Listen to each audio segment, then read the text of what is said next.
You're listening to Desert Island Gems, an in-depth and intimate interview where we ask our guests to select meaningful gems that they would take to a desert island if they were cast away alone. We hope that their journey inspires you and helps you reflect.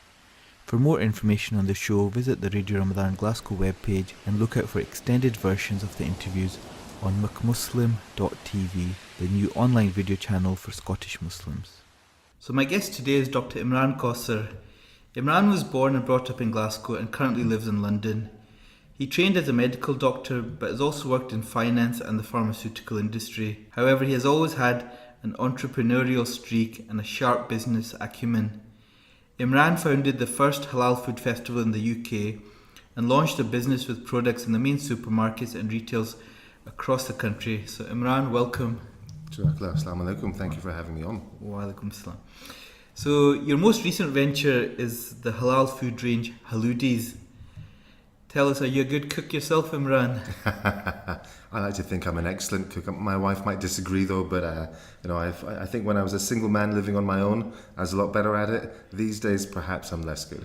And do you have a signature dish? Oh, that's a good question. I probably do, but I haven't cooked it in a long time.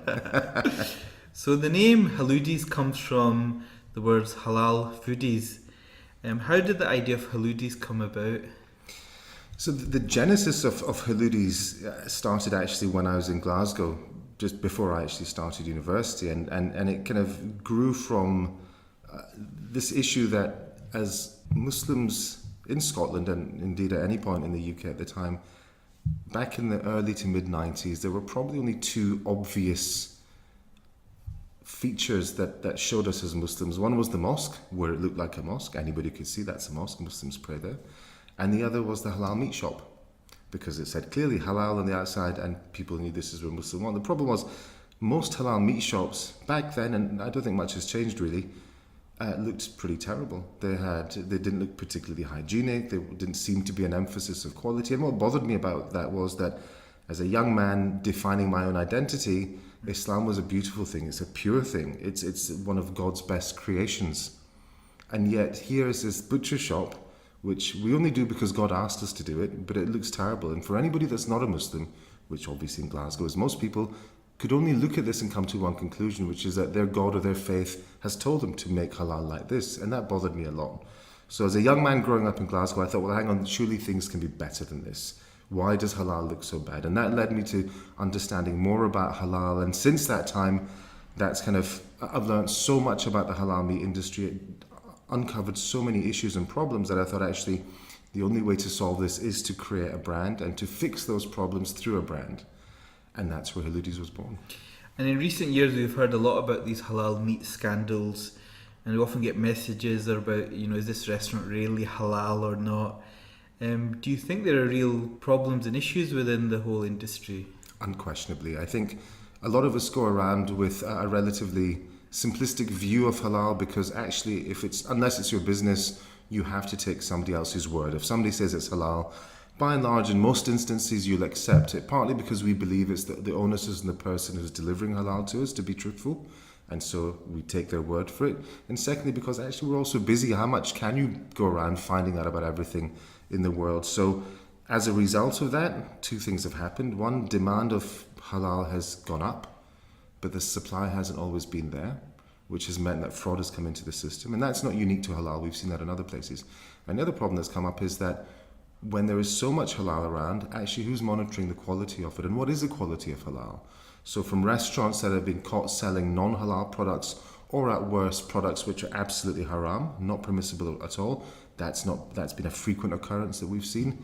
And secondly, well, what are we going to feed our children? I mean, if we're happy to accept this status quo, knowing things aren't quite right, why are we happy as a community to leave things at that? And what about our children? What are they going to have? So all these things led me to think that actually there's definitely a need to improve things.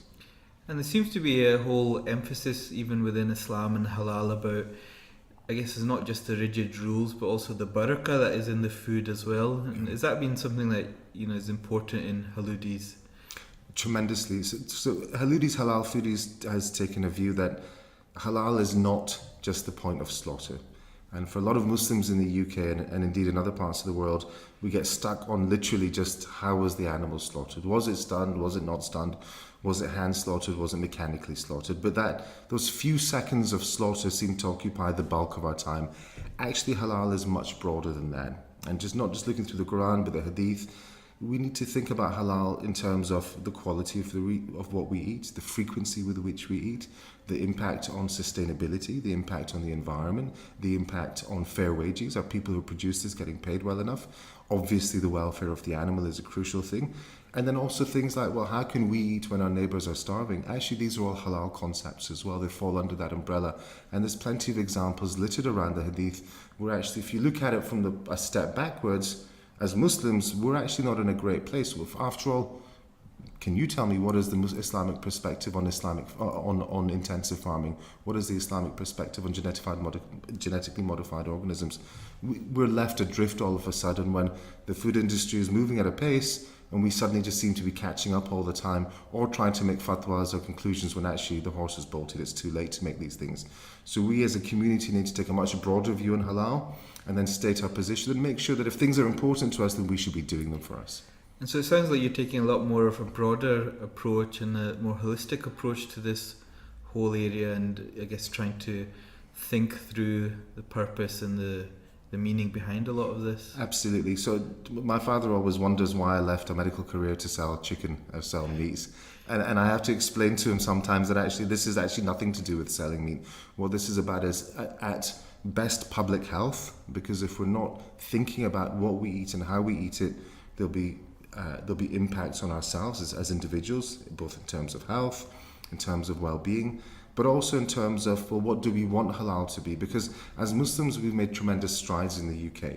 Since the Muslim community came here back in the 60s and 70s, and before then even, we've grown. And initially for communities and for people that remember, it was a subsistence community. Just access to halal was a big thing, let alone widespread access. So you didn't really complain about the quality of your halal. Just getting halal in itself was a big thing.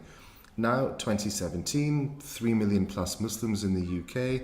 We're a strong economic force, but we haven't asserted ourselves. And so for us, we need to think a lot more actually, what do we want halal to look like today? It doesn't meet our needs, and will it meet our needs in future? And that's where Haloodies wants to come in as a brand to say, actually, it's not about just getting halal. Actually, for someone to tell you a product is halal is easy. Most places claim to have halal food. What we want to say is now we want to set a standard for halal that actually looks at welfare. It looks at all the problems that have existed in halal and tries to fix them so that one day, if you're a supermarket and you want to supply halal, you can have credibility in a brand like ours because we do things properly. And fundamentally, if you're a customer and you want to have trust in what you're eating, then we're the brand that can answer those questions, because there's a lot of issues with halal. So what sort of products have you released and are you selling, and has there been a lot of trial and error in terms of what sort of products to put out in the market? So here's the interesting thing. We launched our very first products and the brand indeed in March 2014. It seems like a long time ago now. So back in March 2014, in the UK, it was not possible to buy pre-packed halal fresh meat. Halal meat, fresh halal meat, raw halal meat is what you bought at the independent butcher store. Everybody knows their local 2 or 3 butcher shops in their area, the ones that they trust, and about 80 to 90% of halal meat is purchased there. When we came in, we said actually that the younger consumer, what we call the millennial Muslim, which is our target customer base, effectively those born in 1980s onwards, which actually excludes myself and you, that consumer group has had a lot of investment by their families into education. Okay, so their parents typically came from India, Pakistan, wherever, into the UK, and they left a lot of opportunities behind. But they invested in their children, typically through education, making sure that the children went to school, university, came out with good degrees. And this happened at a wholesale level. This happened across our community. And what suddenly happened was there's a brand new middle class. So come 2000, etc., year 2000, a lot of these guys were graduating from university and entering the workforce in professional capacity, whether it was in IT, whether it was in finance, in accounting, in medicine, in the legal services. We created a whole new middle class, and they had issues because suddenly they had more money than their parents had. They were interested in quality. Instead of driving a Toyota, they wanted to drive a BMW or Mercedes. Instead of holidaying back in their parents' homeland, they wanted to go further afield. Instead of eating in Indian restaurants, they wanted to try other cuisines. So they had a completely different perspective. And amongst those issues that they faced was, we want to buy good quality halal, but actually I don't trust my butcher anymore. I know my mum's been going there for 20 years, but I'm not sure because the quality doesn't look great. And I'm used to paying for quality and I want it. So in March 2014, when we went to Ocado, we said, look, pre-packed halal meat, we think the consumers want this. We explained the numbers and they said, yeah, we'll take this in an instant. It helped that the founders of Ocado are actually from the Jewish faith, so they understood kosher very well. And they had a limited kosher range, but they were very receptive to introducing a halal range. So we were the first pre-packed halal meat ever in the UK. And we launched in Ocado. And then shortly after that, we launched in Harrods. And again, this was a raw meat range. This was raw chicken, raw beef and raw lamb. But the difference that we had, apart from the fact that it was pre-packed and convenient, is that we had very strong relationships with the abattoirs. We had very strong relationships with the farms where this product came from. So we understood to make sure that the product quality was of a high level. And as a result, we got it. Now, what happened to us was that a few months after we launched, our competitor launched under the brand Shazan's and also another sub-brand called National Halal. Yep. So the owner of those two brands is a Sikh gentleman. Really? And so we didn't feel that actually it's appropriate for a Sikh to be selling halal meat because fundamentally this is a religious obligation and it's best served by those of the faith. His strength was in poultry production. And so he acquired a company called Shazan's and then took on the National Halal brand. And he said, they're under my banner now. And he sold them into the supermarkets where he already had very strong relationships. His company is one of the UK's largest food producers. So we said to Tesco's and Sainsbury's, etc., well, why are you doing that? Because, this doesn't feel authentic to us. Muslims will assume it's a Muslim-owned company. And certainly from the promotional material, they'll use the company family that originally owned Shazan's, who used to make frozen samosas, etc. So people will be familiar with the brand, with those products. And they said, well, it's because this guy can actually deliver the products in and very few companies can otherwise do that. So we said, well, we don't feel that's being open with the consumer. In a time of trust and transparency, we feel this is going against that. However, they'd made the deal and therefore we were blocked from entering those supermarkets and they still exist today. However, we're working hard to try and change that. Okay. Now, you didn't start in the catering industry. And we got to know each other well in university, but you probably don't remember, we first met in 1988 at the Glasgow Garden Festival when we sang the Pakistan national anthem. And I remember being forced by my mum to go to rehearsals, and but you grew up in a very much a household full of Pakistani art, culture, poetry, mainly through your father, Dr. Kausar, who's a real pillar of the Glasgow community.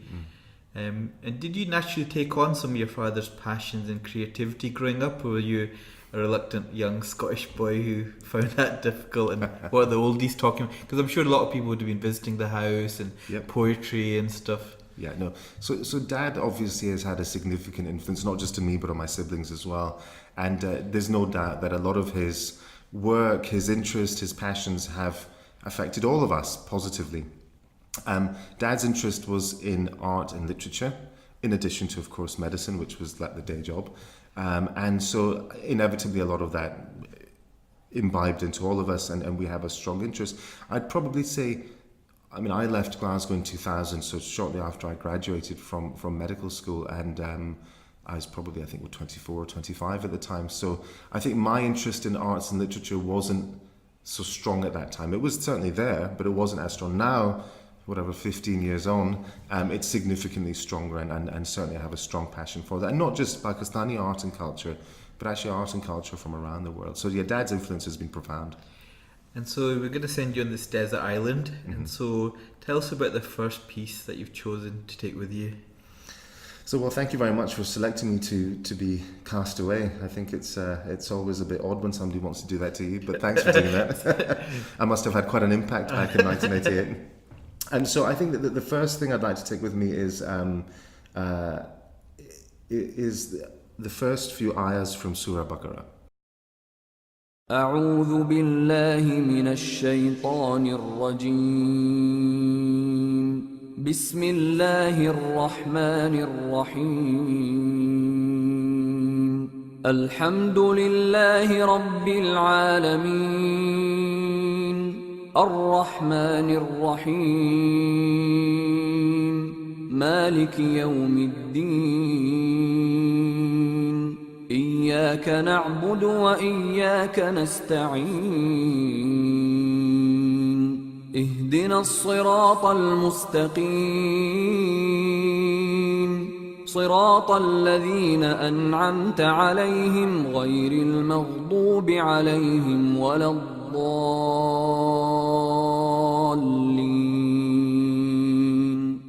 بسم الله الرحمن الرحيم. ألف لام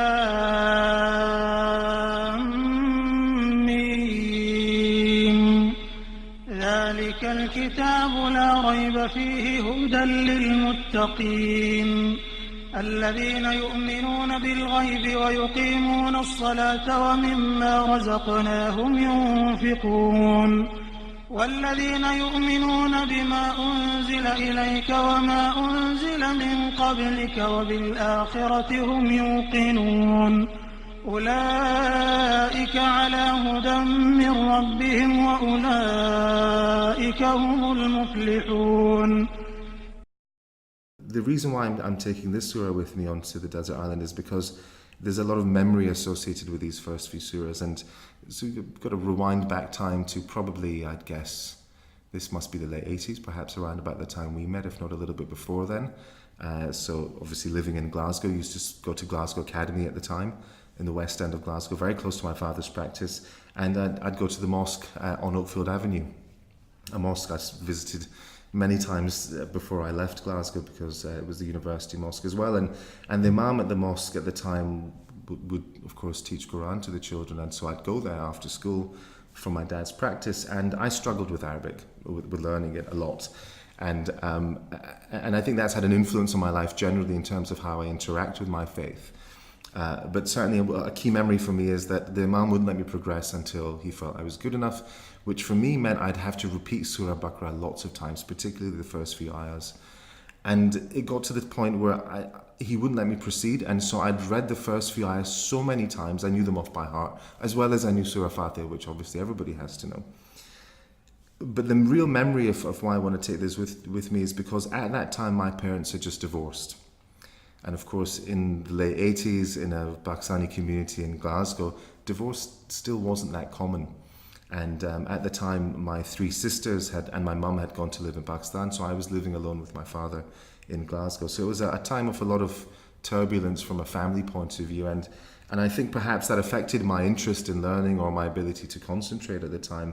So whenever I read now the first few verses of Surah Baqarah, I know them automatically, but also it reminds me of that time of kind of adjusting to a new type of life, adjusting to a life without my siblings. I was 6 or 7 when my parents separated, and so this surah, albeit it has a strength as a surah in itself, because it's the opening of the Quran, and of course where we start learning so much about it, but actually for me it reminds me of a time of a lot of turbulence in my personal life as a youngster. And looking back at it, was it quite a difficult time for you? Enormous. The truth be told, I think a lot of it I've blocked out. It was simply because when I was quite young. Secondly, you become distracted, and Dad obviously was aware that he didn't want it to impact me, so he made sure that I remained busy with school activities or extracurricular activities. And as you mentioned, Dad's always been a pillar of Glasgow society, so there were always extracurricular things going on even back then. So I think as I've grown older and reflected back in my life, I think about that period.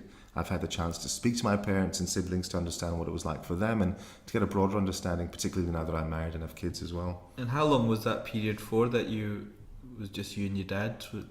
I think it was about 2 or 3 years, probably the best part of 3 years actually. So yeah, so from about 6, 7 till about 9, 10.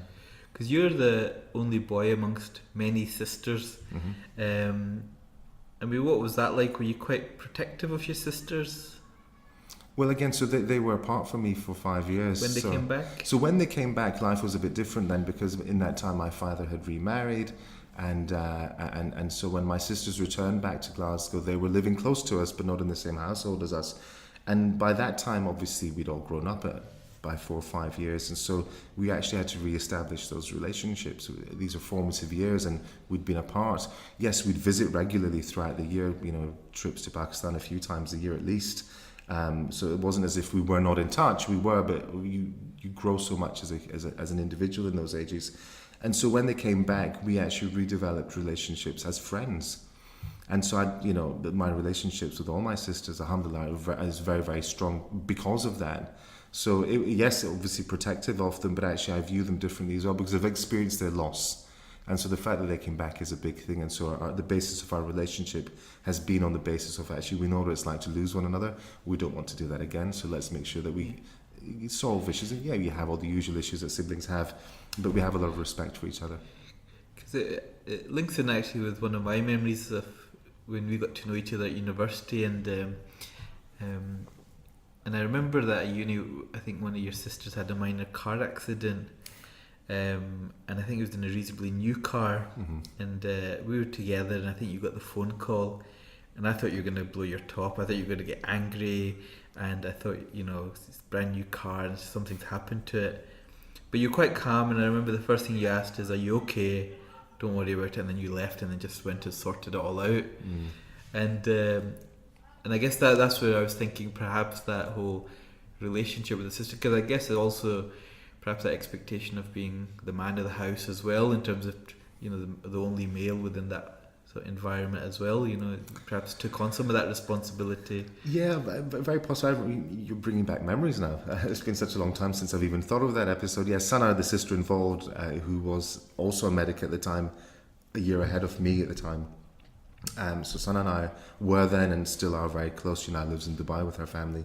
But yes, she was involved in this accident. Alhamdulillah, she wasn't hurt. The car was quite badly damaged at the time.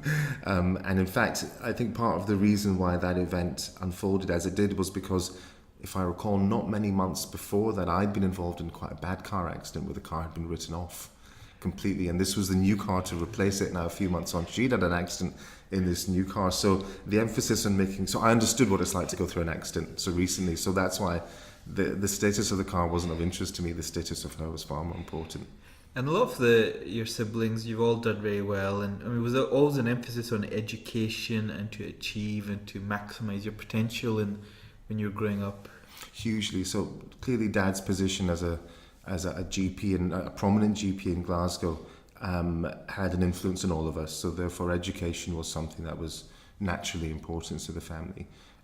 It didn't have to be medicine. It turned out that myself and my sister did happen to follow medical careers, but other siblings didn't. But Dad always made sure that we understood the importance of education, not just as a vehicle to giving you a professional satisfaction or an income, but actually as a methodology for your life. And I remember when we were at university, Dad, of course, had finished his postgraduate exams and diplomas many years before that, but he decided to do one just to show that education is a lifelong thing and not just something you do at a point of time. So he took on an extra diploma to do at the time while we were at university doing our work. Just so his perspective on education as a lifelong process is something that has stuck with us through, not just with myself, but with my siblings as well. Tell us about your next item, Imran. So as a castaway on the island and reflecting over this, I think one dedication that I've read which had a profound impact on me was on the opening pages of Muhammad Asad's The Message of the Quran. So like I said, I struggled with Arabic. I managed to finish the Quran finally in Arabic, but after that I preferred always to read it in English because I wanted to know what I was reading. I wanted to understand it, and it's such a glorious book. With all the benefits of reading in Arabic, actually I didn't understand it. And so I'd been through what was at that time the most commonly read translations of the Quran, Marmaduke Pickthall's and Yusuf Ali's. And then a close friend of ours, Majid Anwar, Dr. Majid Anwar, passed me a copy of Muhammad Asad's The Message of the Quran, and I hadn't seen this translation before at the time. And I picked up this large book and I flicked through the first few pages, and at the front it said, "For the people who think." So as a castaway on the island and reflecting over this, I think one dedication that I've read which had a profound impact on me was on the opening pages of Muhammad Asad's The Message of the Quran. So, like I said, I struggled with Arabic. I managed to finish the Quran finally in Arabic, but after that I preferred always to read it in English because I wanted to know what I was reading. I wanted to understand it, and it's such a glorious book.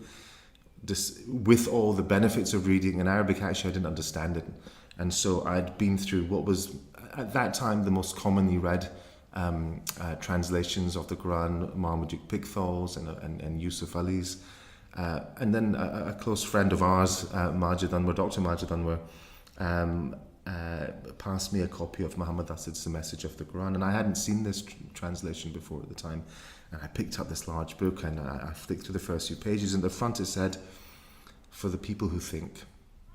That dedication before the start of the actual translation itself struck me because as a young man at the time, just starting university by this point, and really wanting to understand the Quran a lot more, as many youngsters do at that age and at that stage in life. Here was this translation of the Quran, a book that now by this point wasn't new to me. Obviously I knew what was in there, but Muhammad Asad's translation of it was quite unique, and his focus on "for people who think" meant that there were actually some people who read this Quran without thinking, without actually taking time to ponder, consider and understand it in its entirety. And here was a man who'd taken the same book and looked at it from a completely different perspective and was offering us this translation for the people who think. And that notion that actually we shouldn't just observe and consume, we should actually take time to understand what we're seeing, reading, not just in terms of Quranic knowledge, but all knowledge and activities, is something that which has stayed with me throughout. So Muhammad Asad's message of the Quran is something I'd like to have with me, but also that specific one with the dedication for the people who think. So around that time you went on to study medicine and qualify as a doctor from Glasgow University. Had you always wanted to study medicine? No, I hadn't. And my father said to me, "Don't do it, son, go and do other things." Medicine, I think, as a profession was changing even back then. And although I'd lived and seen everybody being so positive towards my father, so respectful towards him, he had a really strong status in the community. You couldn't forget that as a kid of his. I remember once at university, somebody stopped me in the street. I was walking down Sakhiol Street, having left the campus, heading into town, and this random elderly Asian gentleman stopped me in the street, and I didn't recognize him at all. And he said to me, "Are you Dr. Kausar's son?" I'm kind of like, obviously he knows I am, so I couldn't deny that. So I said, yeah, I am. And he said, "Alhamdulillah," I said, "your father is an angel." And he said, "You must come with me and have lunch." Gosh. And I was planning to meet someone. Yeah. And we were on Sakhiol Street at the kind of the West End part of it. And he said, my house is just here. It was one of the flats. He said, "You must come meet my wife and have lunch." And I said, "Uncle, I'm really sorry, I'm meeting someone." And he wouldn't take no for an answer. And obviously, you can't decline hospitality. It's not within our culture. So I went with him up 2 flights or whatever into his little apartment, and his lovely wife was there, another elderly lady, and they'd had a simple lunch. And they sat me down, and I ate with them. And this man went on to tell me about how much my father had helped him and his wife, obviously without going into any specifics or details.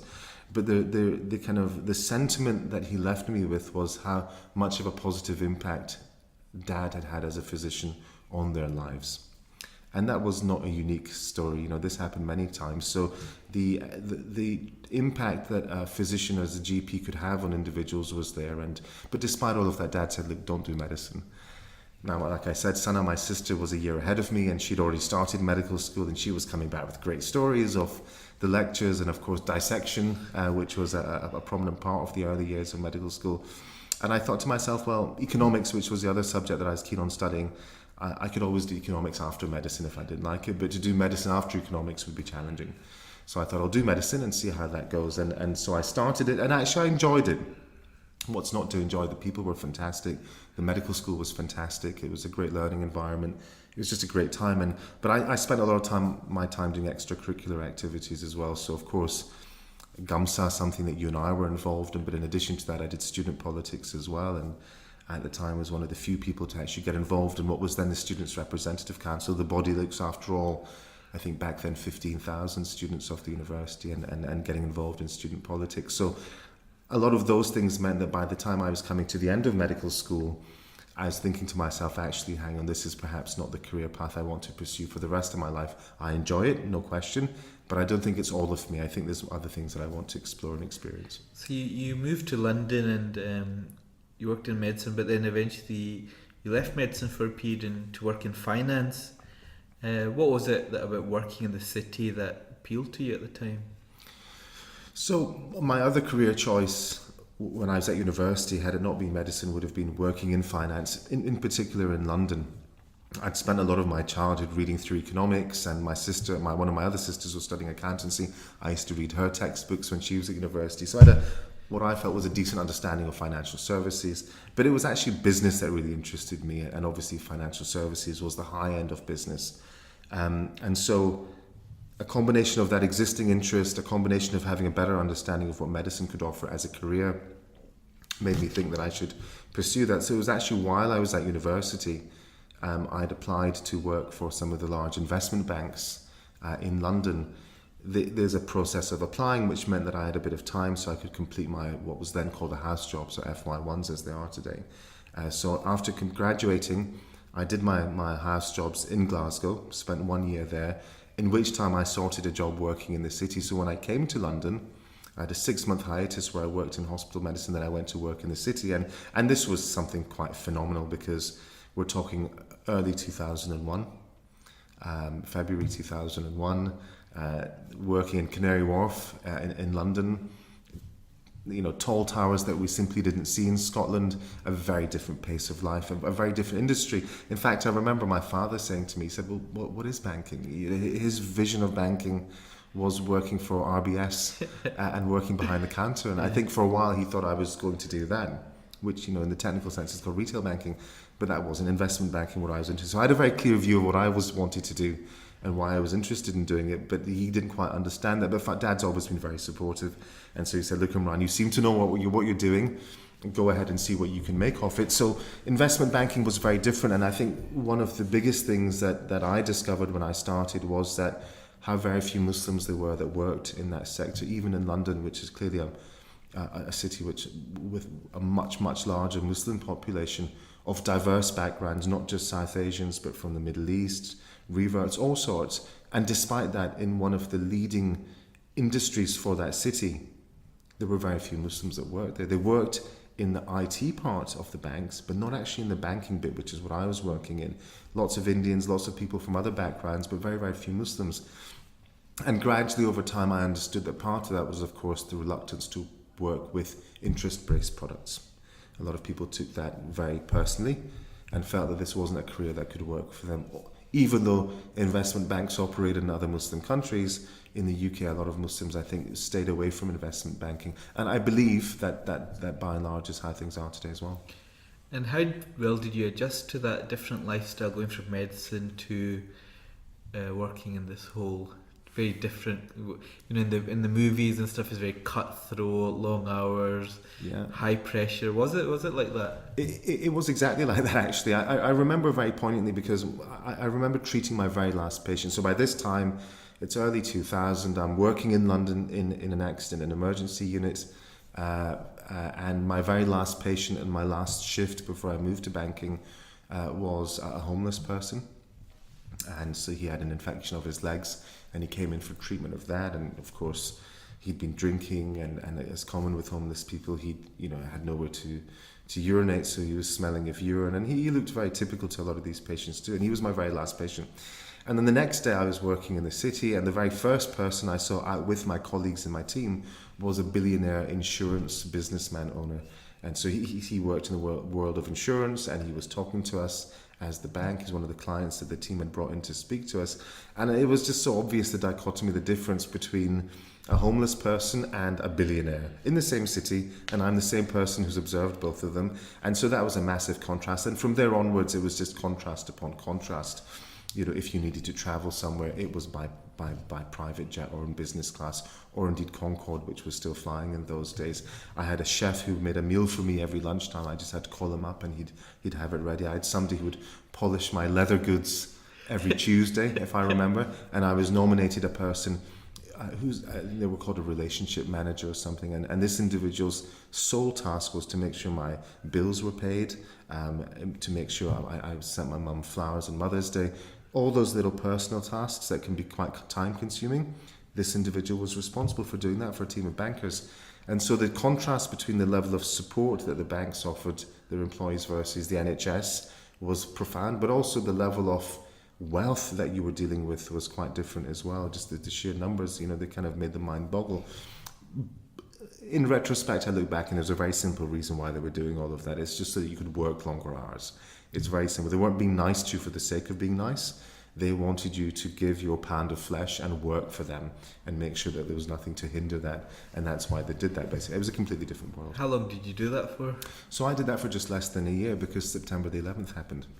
So actually I was in Canary Wharf, and in New York, the World Trade Center, the infamous now World Trade Center, had our company's people in there. And every morning it was our routine by about lunchtime in the UK, which was about morning time in New York. We would receive a call from our colleagues in that World Trade Center office to tell us what they were planning to do in the New York markets. We would give them an update of what had happened in the London market. So it was routine. In the same way, I'd come in the morning and get a call from Asia as to what had happened in the Asian markets, so I could plan my day. I would get a call from New York so they could plan their day. And that's how financial cycles work, because it's one big market. And that morning we didn't get the call because, of course, the aeroplanes had flown into the building. But what was, apart from that shocking moment and how that changed the world for many, many people and for Muslims in general, the other more practical implication was that Canary Wharf was also evacuated because at the time the government felt there could be a similar terrorist attack at the London financial centres, and of course Canary Wharf was the biggest part of that, so we were all evacuated. And that was the first day I ever remember leaving the office before 6 o'clock in the evening. Tell us about your next item, Imran.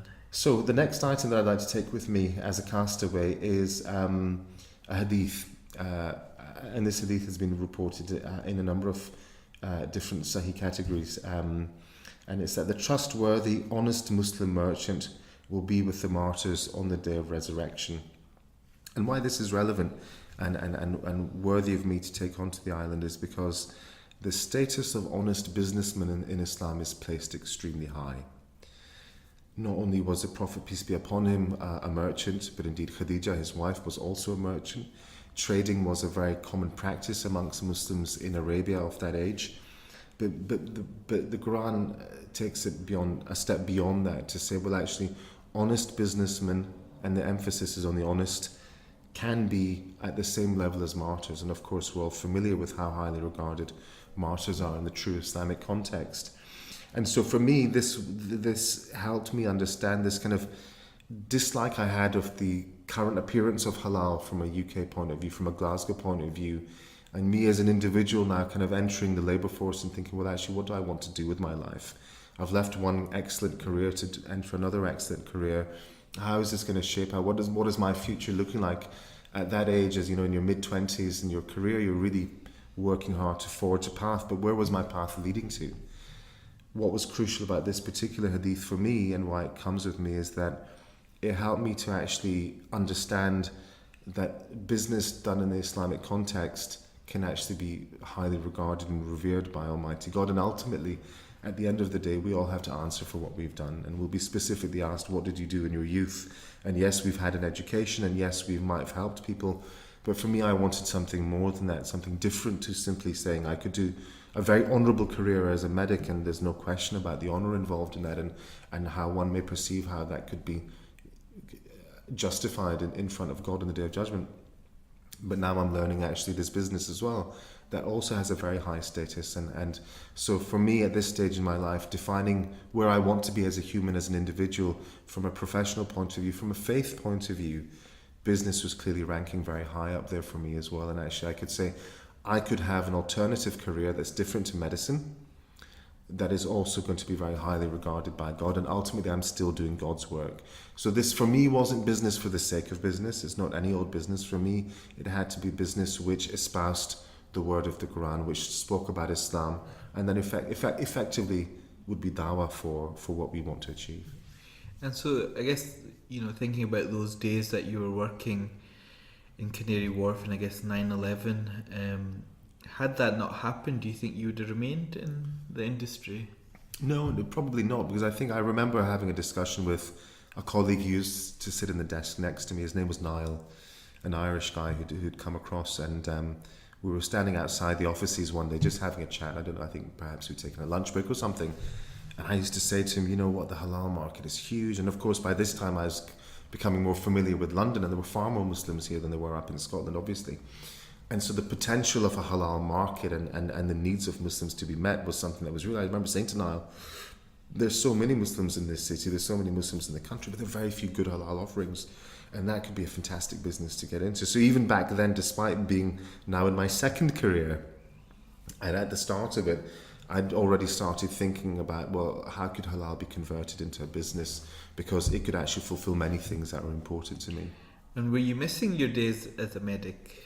As a doctor? I get asked this a lot because, of course, after my time in finance, I actually went back to medicine after 9/11 happened and the bank released a lot of people, and I took the chance to leave finance to return to medicine while things calmed down a little bit. A lot of bankers lost their job at that time.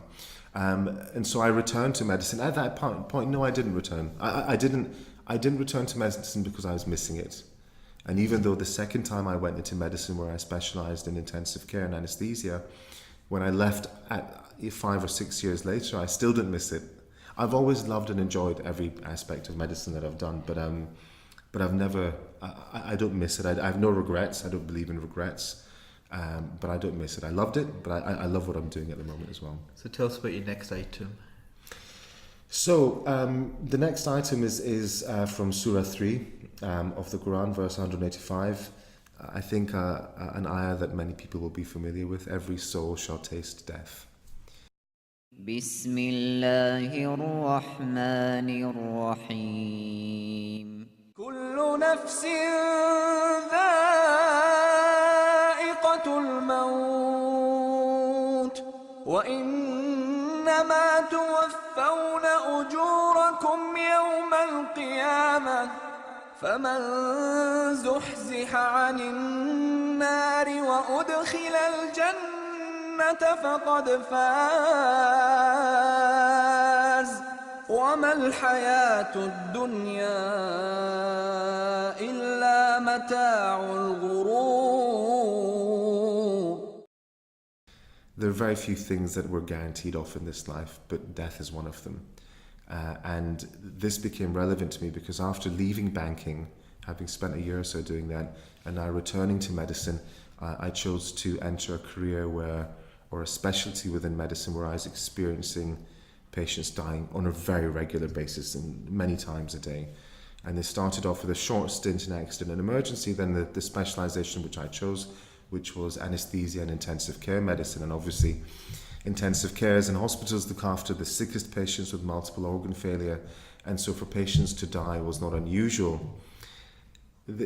Literally this would happen many times a day, and after a period of time, and as I became more reflective and the years advanced, it occurred to me that they're dying, which means the angel of death, Malakul Maut, must be present there.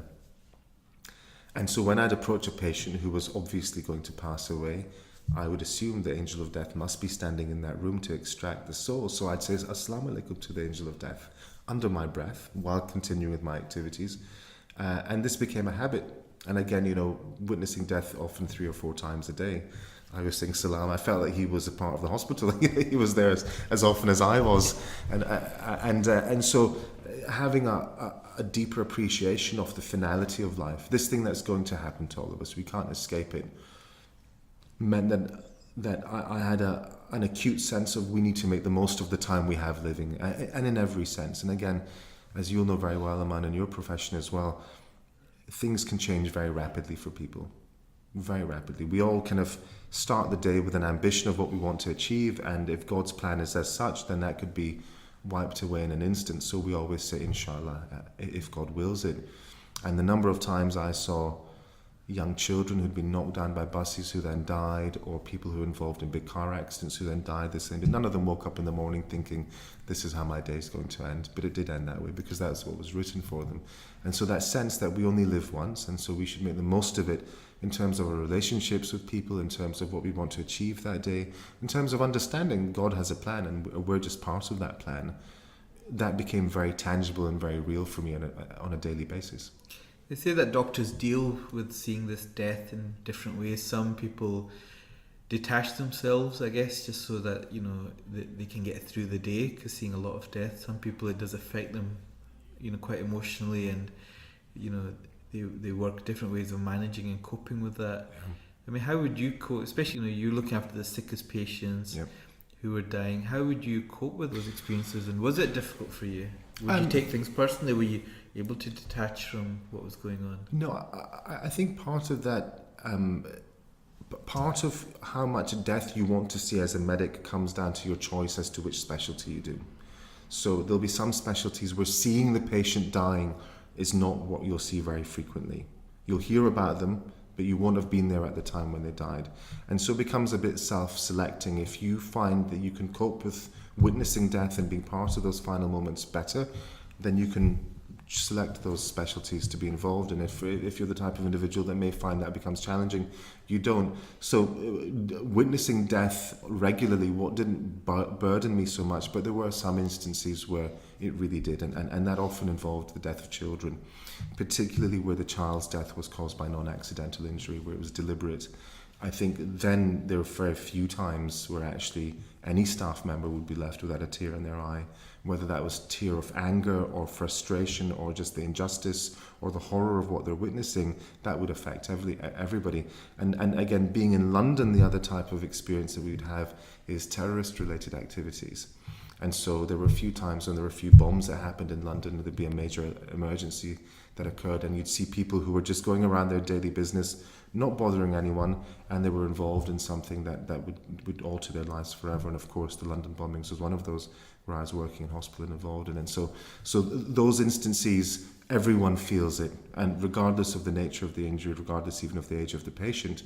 And in those instances, the hospitals, particularly the emergency departments, or those at the front line, will receive additional counselling, etc. You'll talk through what's happened, because that can be very harrowing to deal with, even for seasoned professionals.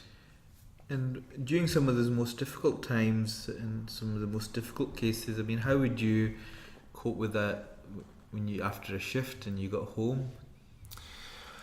At a personal level, for me, a large part of the strength I had in my faith allowed me to cope with those. So death is written for us, and as the angel of death would say in the famous hadith, I do not come before my appointed time, and I do not choose when to come. It's the time written by Almighty God. So despite the disastrous circumstances in which those deaths may occur, as a Muslim I had strong belief that this is what was written for that individual, and God is the best of judges, and so I don't need to question God's decision as to why that individual, young or old, had to die in that circumstance. That's for God. That's not my discussion or my battle. For me, it's to believe that this was Almighty God's decision. I tried my best, and sometimes patients would survive when, you know, by all accounts they shouldn't survive, but they do, because that was God's decision. So for me, having that belief system was crucial in allowing me to comprehend some of the awful things we'd sometimes witness. So take us to your next item that you'll take with you, Imran. Okay, so the next item is from Surah Maida, the tabletop, verse 3, which is the surah which effectively for the first time describes for us as Muslims what our limitations are in terms of what we can eat. Bismillahir Rahmanir Rahim. وَإِذَا حَلَلْتُمْ فَاصْطَادُوا وَلَا يَجْرِمَنَّكُمْ شَنَآنُ قَوْمٍ أَن صَدُّوكُمْ عَنِ الْمَسْجِدِ الْحَرَامِ أَن تَعْتَدُوا وَتَعَاوَنُوا عَلَى الْبِرِّ وَالتَّقْوَى وَلَا تَعَاوَنُوا عَلَى الْإِثْمِ وَالْعُدْوَانِ وَاتَّقُوا اللَّهَ إِنَّ اللَّهَ شَدِيدُ الْعِقَابِ حُرِّمَتْ عَلَيْكُمُ الْمَيْتَةُ وَالدَّمُ وَلَحْمُ الْخِنزِيرِ وَمَا أُهِلَّ لِغَيْرِ اللَّهِ بِهِ والمنخنقة والموقوذة والمتردية والنطيحة وما أكل السبع إلا ما ذكيتم وما ذبح على النصب وأن تستقسموا بالأزلام ذلكم فسق اليوم يئس الذين كفروا من دينكم فلا تخشوهم واخشون اليوم أكملت لكم دينكم وأتممت عليكم نعمتي ورضيت لكم الإسلام دينا فمن اضطر في مخمصة غير متجانف لإثم فإن الله غفور رحيم. Pivotal for me about this surah, and if anything, it's probably the most pivotal surah for me, is that by this point in my career, I had decided that actually I'd enjoyed medicine, but business was my calling, and business done in the right way was a very noble cause, and Almighty Allah would appreciate that if done in the right way. But the what I was going to do was clearly going to be halal, and the context of halal, the understanding of halal was defined in this surah. The surah goes on to explain other prohibitions on Islam, other prohibitions on Muslims with regards to who we can marry, items related to inheritance, etc. So for the first time, the surah, because it's the 5th surah of the Quran, actually tells us as a society what our boundaries are, what's acceptable, what's unacceptable, and so starts forming the core of Sharia, of what's acceptable, the straight path. So for me now, I needed to get a deeper understanding of what does the Quran and the associated hadith tell us about halal. And this is where halal as a concept suddenly shifts away from what we've become obsessed with in current days, which is manner of slaughter, to actually looking at the entire picture and saying, well, what are we doing as Muslims? Halal, of course, just means legal or permissible. In the context of food, we have some strict criteria. But actually, when you add that to the hadith and read other parts of the Quran, actually this picture emerges of us doing things that are permissible from the eyes of Almighty God based on the text that we're given, but truly thinking, so coming back to the people who thinking about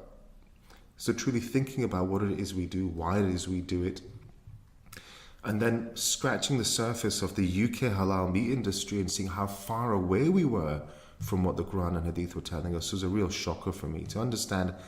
Actually, there's so much fraud. I mean, I would estimate, and I don't think this would be an unreasonable estimate, that probably half the meat that we have eaten as Muslims in the UK was never halal in the first place. Never halal. And this is a significant proportion and probably an underestimate.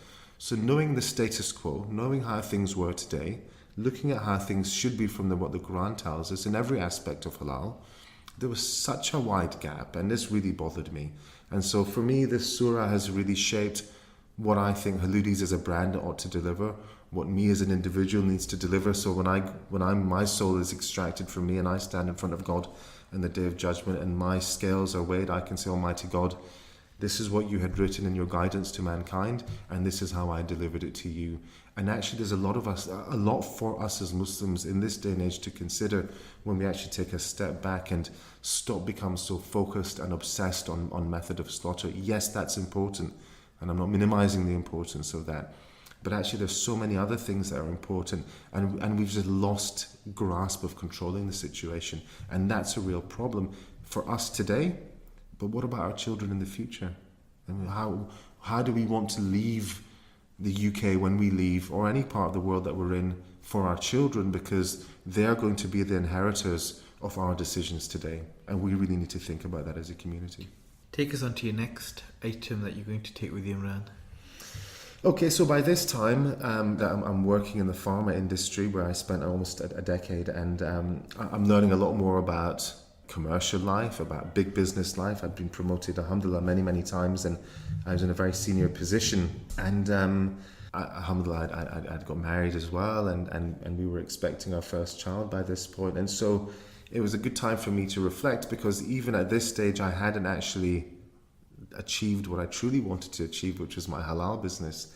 Haloodies was still at this point just an idea in my mind, and so I was struggling to think, well, how do I actually bring this together and turn it into fruition?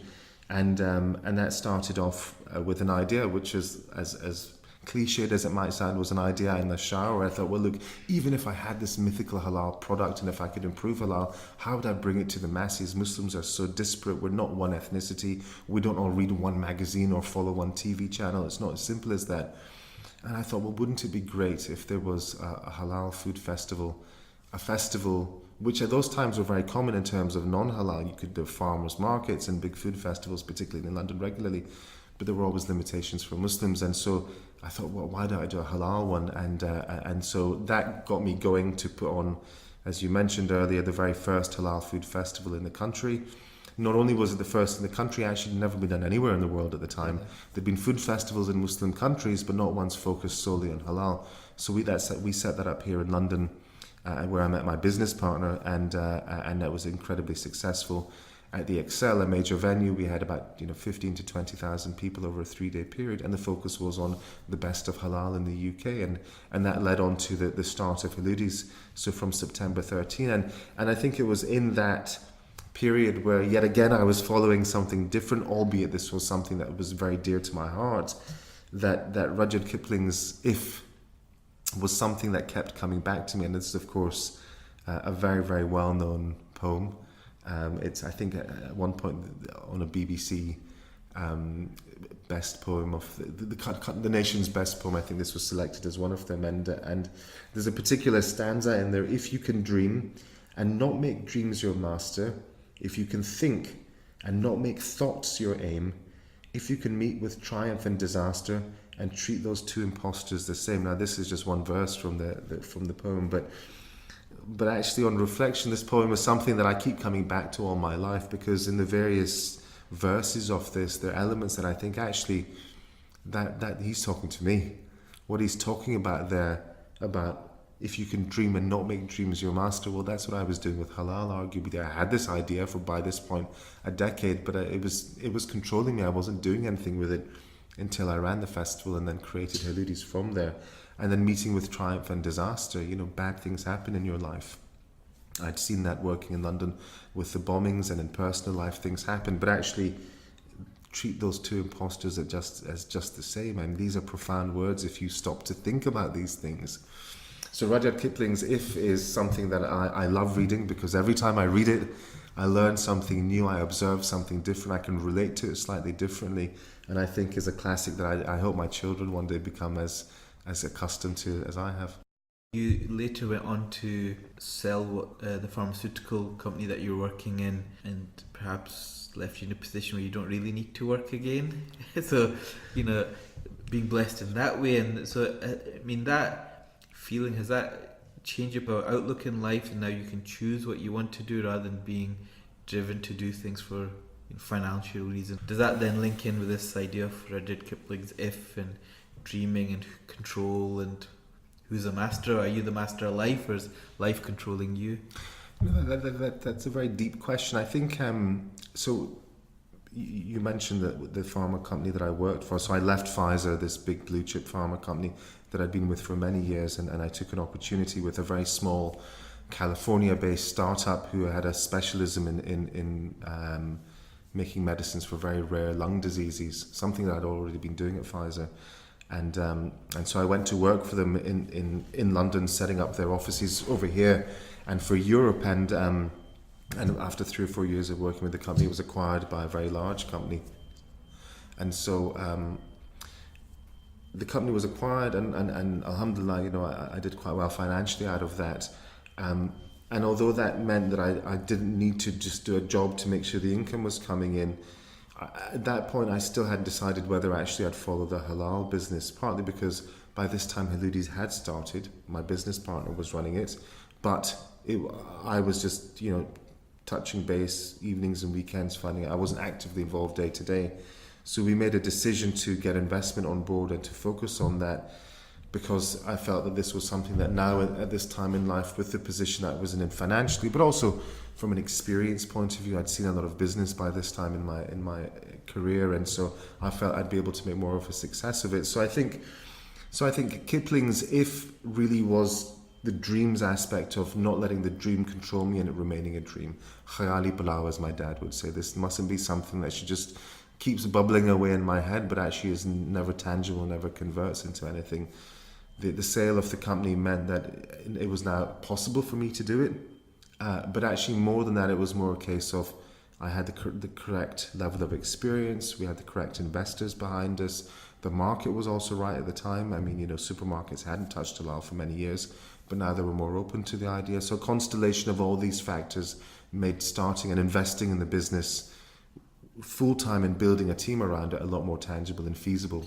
And do you still have the motivation and drive to do these sort of things? I guess if for many people it's about the economic things in terms of work, and people fantasize, if I didn't need to work I'd sit on a beach all day. Yeah. So what gets you up and gives you the motivation to do this?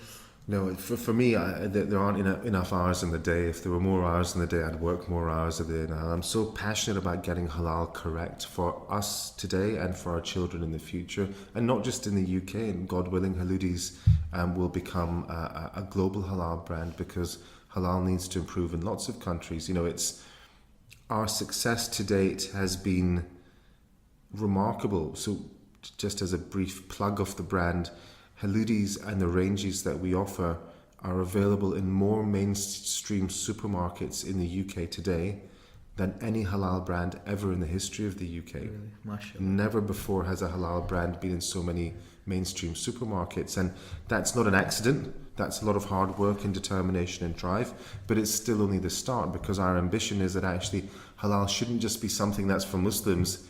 Actually, the values and the virtues of halal are something that non-Muslims could benefit from as well, because they see what halal is about, they understand what it's about, and by being so available in mainstream supermarkets, we can access those customers as well.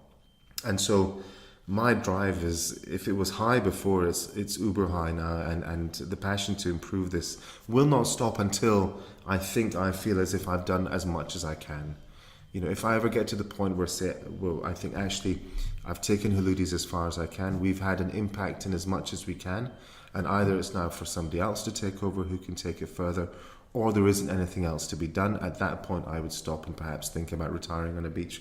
But up until then, this is very much work in progress. And do you feel that because, I guess, essentially throughout all these years, you've come across to this sort of real purpose in your life about the real reason why you're doing the halal meat industry, do you think maybe Allah has guided you in terms of opening up these opportunities to the stage where now you can do this full time? It's not a side thing anymore. And is that maybe a manifestation of the sincerity and the intention that you had, that you want to do something, not just for yourself but for a wider thing? And it sounds like Allah has opened up a lot of these opportunities and doors, so now you're at your prime, you have the experience, you have the resources to really make a difference. If I'm being romantic, I'd like to think that is the case, but I think being pragmatic, and also just looking at the stories of the Sahaba who did experience losses when they were far more obedient than I will probably ever be, and they had done far more, they'd sacrificed a lot more than I ever have been asked to, and they still experienced disappointment, and things didn't go in the way that they prayed that it would. So God does things in God's way, and I'm happy to leave it at that. I think for me, I'm happy to try as hard as I can, and if Almighty God opens opportunities because of our sincerity, because of our passion, because of our persistence, because of our drive, then I'm not going to ignore those or not regard them for what they are. But I'm also aware that there's a plan that's bigger than Imran, there's a plan that's bigger than Haloodies going on as well, and only God knows that plan. So I'll go with that. We'll just keep trying as hard as we can, because ultimately that's all we can do. As Rudyard said, if you can meet with triumph and disaster, they're both imposters, and I understand and recognize that. So even if the business stops tomorrow or the day after and we have to close up shop and I return to pharmaceuticals, then so be it. That was written by God. But I'll know I've tried my hardest and I've done what I could within the circumstances and situations, and then the rest is up to God. You mentioned earlier on that during all of this, you married your wife Farah, who's a GP, and she's slightly unique in that she's a bit of a celebrity doctor. She appears on TV, on radio, she writes in magazines, and you've got two lovely boys, mashallah. Sounds like a very busy household. Can you give me an idea of how you manage with juggling all of this? Yeah, I mean, Farah and I got married almost 10 years ago now, and our little boys, Suleiman and Adam, are Suleiman's coming up to 6, Adam's just turned 4, alhamdulillah. So for anyone that's familiar with the needs of kids at that age, they're profound. And they're both physically tiring and emotionally tiring, and I think we're not unique in that regard as a family. You know, you have to put up with that, and of course we love putting up with that. And Farah continues to work part-time as a GP close to where we live in London, and the kids have, as kids seem to have these days, a tremendously active social life with activities and play dates and birthday parties, and so the house is always full of noise and laughter, occasional crying. That's usually from us, the parents, and so it's a busy household. We manage like every other family as best as we can, as hard as we can. Alhamdulillah, running my own business means that I have a bit more flexibility in how I can manage my time and how we can make decisions. But at the same time, you know, you have to do what's needed for you in any walk of life. And just last weekend was my son's birthday, but I couldn't be there for him because we had a work-related engagement, which meant I couldn't be there. So these are sacrifices that I always have to make. But we have a fabulous family life, and Farah is an absolute gem. As you said, she's very accomplished in her own right. She's a very, very strong proponent for female health and children's health. So she does a lot of work at a professional level, but also at a communication level to talk about issues that relate to women, issues that relate to women's health in particular, making it understandable for women. She's written books aimed at females to help them understand some of their conditions, and she does a lot of charitable work aimed at women and children and refugees as well. So she's, as most mothers are for most households, the centre of our universe for all the boys in the house. And do you think the way that you are with your children do you think that's been impacted by your own experience? Undoubtedly, although often I don't realise it. It's often only because Farah is reflecting back to me things that I do or ways that I behave, that it becomes apparent to me. I'm not often aware that these things are. And yes, I think I'm very perhaps maternal with my boys. I'm as much a mum to them as Farah is, although not as good as she is. And to me, that's perhaps my way of returning back to them the loss or elements of that relationship that I didn't have, and perhaps there are other ways as well. I think all of us reflect back our experiences, positive and negative, to our children and to those around us, and so I guess I'm no different in that regard. But I love being a dad. The boys are fantastic.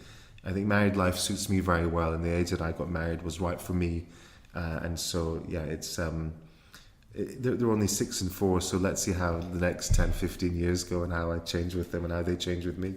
Tell us about your next item that you're going to take with you. So the next item will be, I guess, the sound of my kids' laughter, because the two little boys seem to find the most inane things hilarious, which means that if not one, then the other is always laughing at something or other, usually some bodily noise, but otherwise it could be anything.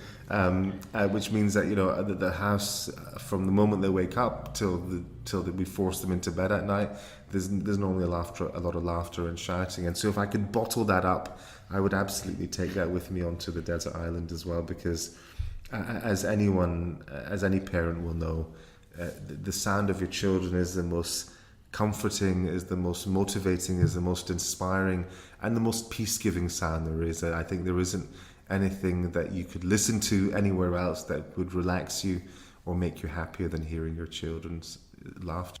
As we come towards the end of the interview, Imran, if you were to meet the 18-year-old Imran and give him some advice today, what would you say to him? It's an excellent question. I think for me, the advice would be is always stay strong to your faith, because if you can understand your faith, then whatever decisions you make can be guided by it, and whatever instances happen to you, whatever things happen to you, you can put them in a context of God, whether it's success or loss. If you're close to your faith, then all of it makes sense. The further away you move from your faith, the more you question it, the deeper you feel it, and the worse it becomes. So it wouldn't be anything about going to medicine or not going to medicine or going to finance or anything like that, or even halal. It would just be stay close to your faith, and God will talk to you and everything will be fine. But the moment you start edging away from it, things becoming massively complex very quickly. So that would be my advice to 18-year-old Imran, is to stay close to your faith, everything else will be fine. So tell us about the last item that you're going to take with you on the desert island. So this, I guess, takes us back to the very first item, really. So in the month of Ramadan, it's my favorite time of year, as it is for many people I know. It's that moment when you're standing in Tarawih, and it's the last Tarawih. The Quran, you know, is going to be complete that day. And the Imam stands up and gets onto Surah An-Nas. And you know, because you know it's the last surah of the Quran. And you're probably maybe 2 or 3 days before the end of the month, but it's the last surah. And for the best part of that month, for as much as you've been able to, you would have been coming to the mosque, probably the same mosque, possibly even standing in the same line for the whole month, or a similar position, because that's the habit of humans, is to try and get to the same place with your bottle of water and the fan and the noise. And when the Imam gets to that Surah An-Nas, I can't help but have a tear in my eye, because it's the end of the Quran. It's the end of this best part of a month where it's been physically demanding, it's been emotionally demanding, your world has been turned upside down because all your routines have gone out the window, and this Tarawih has been a constant throughout for as many as you've been able to manage, and now you're getting to the end of it. And so the Imam will read Surah An-Nas, and often they're crying as well, because I think the sentiment is shared amongst many people. And it feels like a farewell, it feels like a departure, it feels like a very close friend, somebody that you're so close to, that their departure affects you at such a deep level. And so these words coming out of the mouth of the Imam evokes that sense of loss, of farewell, of the end of something. Bismillahir Rahmanir Rahim. Qul a'udhu bi Rabbin Nas,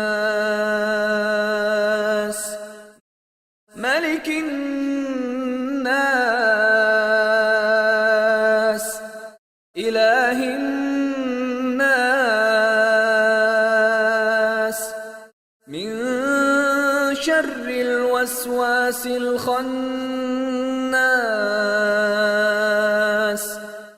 Alladhi yuwaswisu fi sudurin nas,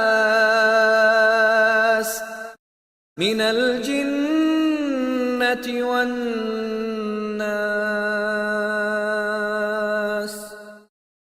And then you get down and into your sujood, and then you stand back up again, and the Imam starts with Fatiha, then goes straight into Al-Baqarah again, and so we meet Al-Baqarah again, this verse, the first few verses of which have always been a challenge to me. And this is a sense of renewal, a sense of actually it's not farewell. Yes, we reach the end of the Quran, and yes, we're reaching the end of a very holy month, a month where Muslims get together around the world, and that sense of Ummah is so strong to all of us that even if you're never going to meet the brothers and sisters in Egypt or the States or Australia or Africa, you know you're all fasting together, and the sense of 1 billion people doing that is palpable. And yet, saying goodbye, then being welcomed again with the Quran at the beginning to say, actually, this is not goodbye, this is a renewal, this is a cycle that we go around. And in life, we experience cycles. It's in nature, it's all around us, it's how we're built.